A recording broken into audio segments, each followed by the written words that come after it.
প্রাচীন যুগে মানুষ ঘোড়ার পিঠে, হাতির পিঠে বা অন্যান্য জীবজন্তুর পিঠে চড়ে যাতায়াত করত, কারণ তখন গাড়ির প্রচলন ছিল না। 1700 খ্রিস্টাব্দে স্টিম ইঞ্জিনের ব্যবহার শুরু হয়েছিল, কিন্তু স্টিম ইঞ্জিনের কিছু সমস্যা ছিল।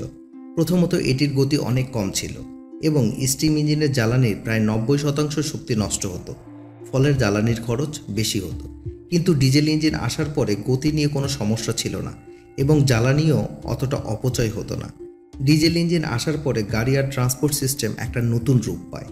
এই ডিজেল ইঞ্জিন আবিষ্কার পৃথিবীবাসীর জন্য কোনো আশীর্বাদের চেয়ে কম কিছু ছিল না। কিন্তু আপনারা কি জানেন এই ডিজেল ইঞ্জিনের আবিষ্কারক কে ছিলেন, আর তিনি কিভাবে এই ডিজেল ইঞ্জিনের আইডিয়াটা পেয়েছিলেন? আজকের ভিডিওতে ডিজেল ইঞ্জিনের আশ্চর্য ইতিহাস সম্পর্কে আপনাদের জানাবো এবং জানাবো এই ডিজেল ইঞ্জিন কিভাবে কাজ করে। তাই ভিডিওটি অবশ্যই শেষ পর্যন্ত দেখুন, আর চ্যানেলে নতুন হলে অবশ্যই সাবস্ক্রাইব করে দিন। আপনাদের জানিয়ে রাখি, রুডল্ফ ডিজেল এমন একটি নাম যা প্রত্যেকটি মানুষের জীবনের গতির সাথে জড়িয়ে রয়েছে, যে পুরো পৃথিবীকে যাতায়াত ব্যবস্থার এক অন্য বিকল্প দিয়েছে, যার ফলে রাস্তার দূরত্ব সারা জীবনের জন্য কমে গিয়েছে। মানুষ খুব কম সময় এক জায়গা থেকে অন্য জায়গায় পৌঁছে যেতে পারছে, আর সারা পৃথিবীর ট্রান্সপোর্ট সিস্টেম অনেক উন্নত হয়েছে। এই রুডল্ফ ডিজেল নামের মানুষটি পৃথিবীর প্রথম ডিজেল ইঞ্জিন আবিষ্কার করেন। এই ডিজেল ইঞ্জিন আবিষ্কারকের জন্ম হয়েছিল প্যারিসে 18 মার্চ 1858 সালে। তার বাবা মা 1817 সাল থেকেই প্যারিসে বসবাস শুরু করেছিলেন, কিন্তু তারা তার ছেলেকে জার্মানির একটি কলেজে পাঠান পড়াশোনা করতে। পড়াশোনা শেষ করে রুডল্ফ কিছুদিনের জন্য প্যারিসে একটি শীতাতাপ নিয়ন্ত্রণ কারখানায় ম্যানেজার ছিলেন, কিন্তু তারপর তিনি আবারও জার্মানির মিউনিকে ফিরে যান। 28 ফেব্রুয়ারি 1892 সালে রুডল্ফ ডিজেল তার কম্প্রেস ডিজেল ইঞ্জিনকে পেটেন্ট করিয়েছিলেন।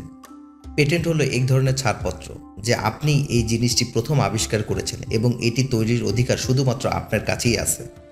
সেই সময় রুডল্ফ ডিজেল তার ইঞ্জিনকে বাদামের তেল ও ভেষজ তেলের সাহায্যে চালিয়েছিলেন। এরপর রুডল্ফ তার ইঞ্জিনের সাথে সিলিন্ডারকে জুড়ে দেন। তারপর তিনি পেট্রোলের থেকে আলাদা আরও কম দামি জ্বালানি অর্থাৎ ডিজেল ব্যবহার করেছিলেন এই ইঞ্জিনে। সিলিন্ডারে জ্বালানির বিস্ফোরণ হতেই খুব দ্রুত ইঞ্জিনের প্যাডেল ঘুরতে থাকে। এই জ্বালানির বিস্ফোরণ এত পরিমাণে শক্তি উৎপন্ন হয় যে এটা খুব সহজেই একটা গাড়িকে টেনে নিয়ে যেতে পারত। এভাবে ডিজেল ইঞ্জিন বানিয়ে রুডল্ফ ডিজেল সফলতা লাভ করেন। বর্তমান ডিজেল ইঞ্জিনের মূল জিনিসগুলো হলো সিলিন্ডার, পিস্টন, ইনজেক্টর এবং ক্র্যাঙ্কশ্যাফট। সিলিন্ডার হলো কোনো ফাঁকা জায়গা, আর পিস্টন হলো ওই ফাঁকা জায়গার মধ্য দিয়ে যেটা উঠানামা করে। ইনজেক্টর হচ্ছে সিলিন্ডারের ভেতরে যে ফুয়েলকে স্প্রে করে দেয় সেটি, এবং ক্র্যাঙ্কশ্যাফট হলো পিস্টনের উঠানামার গতিকে ঘূর্ণন গতিতে রূপান্তর করে। এখন প্রশ্ন হলো, ডিজেল ইঞ্জিন আসলে কি? ডিজেল ইঞ্জিন হলো ইন্টারনাল কম্বাসন ইঞ্জিন, যা বদ্ধ জায়গায় বায়ুকে আটকে রেখে ফুয়েলের মাধ্যমে বিস্ফোরণ করানো হয়। এতে এক ধরনের ইগনিশন তৈরি হয়। এ কারণে এটিকে কম্প্রেশন ইগনিশন ইঞ্জিন বলা হয়। এই ইঞ্জিনে সিলিন্ডারের ভিতরে থাকা হাওয়াকে পিস্টনের মাধ্যমে চাপ দেওয়া হয়, যার ফলে এর ভিতরে প্রচণ্ড পরিমাণে তাপমাত্রা বেড়ে যায়।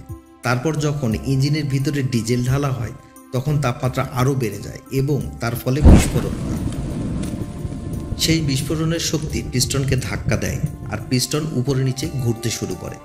পিস্টনের নিচে লেগে থাকা ক্র্যাঙ্কশ্যাফট পিস্টনের উঠানামা গতিকে ঘূর্ণন গতিতে রূপান্তর করে। পরের ধাপে গিয়ার এবং এক্সেলের সাহায্যে ক্র্যাঙ্কশ্যাফটের ঘূর্ণন গতিকে চাকাতে নিয়ে যাওয়া হয় এবং গাড়ি চলতে শুরু করে। ডিজেল ইঞ্জিন বাকি সব ইঞ্জিন যেমন স্টিম টারবাইন, গ্যাস টারবাইন এসব ইঞ্জিন থেকে অনেক বেশি কার্যকরী। যখন আপনি বাকি ইঞ্জিনের সাথে ডিজেল ইঞ্জিনকে কম্পেয়ার করে দেখবেন তখন বুঝতে পারবেন যে ডিজেল ইঞ্জিন ঠিক কতটা শক্তিশালী আর কেন এটা এত সফলতা পেয়েছিল। সিলিন্ডারের ভিতরে থাকা পিস্টন উঠানামার কারণে এই ইঞ্জিনে বানানো অনেক সহজ ও সরল, যার কারণে ইঞ্জিনে জ্বালানি জ্বালানোর জন্য অন্য কোনো উপকরণ প্রয়োজন হয় না। সরাসরি ইঞ্জিনের সিলিন্ডারে জ্বালানি দেওয়ার ফলে শক্তি উৎপন্ন হয়। এই কারণে এই ধরনের ইঞ্জিনের ক্ষমতা অনেক বেশি হয়। এই ক্ষমতা ঠিক কতটা বেশি? একটি পেট্রোল ইঞ্জিনে যে পরিমাণে জ্বালানি দেওয়া হয় তা থেকে মাত্র 25% ক্ষমতা পাওয়া যায়, আর গ্যাস টারবাইনে তার জ্বালানির তুলনায় 20% ক্ষমতা পাওয়া যায়, আর স্টিম ইঞ্জিনে মাত্র 10% ক্ষমতা পাওয়া যায়। কিন্তু এখানে একটি ডিজেল ইঞ্জিন প্রায় 36% ক্ষমতা পাওয়া যায়। তবে ডিজেল ইঞ্জিনে অন্যান্য রাসায়নিক ইঞ্জিনের মতো নয়।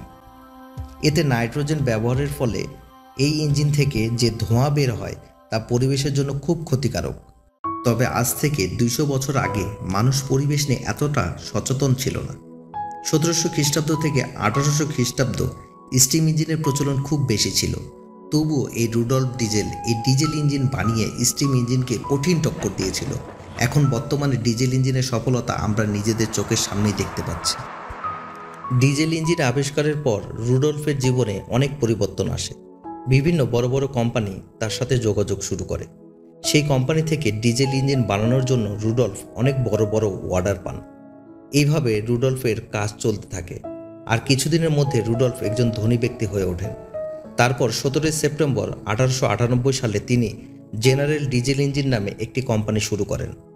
নিজের উপর নিজের খুব ভরসা ছিল যে তার কোম্পানি খুব নাম কামাবে। তাই তিনি তার কোম্পানিতে অনেক বেশি মাত্রায় ইনভেস্ট করেন। আর তার কোম্পানি খুব তাড়াতাড়ি সফলতা লাভ করেছিল। এরপর হঠাৎ তিনি অসুস্থ হয়ে পড়েন। তখন ডাক্তার তাকে রেস্ট করতে বলে।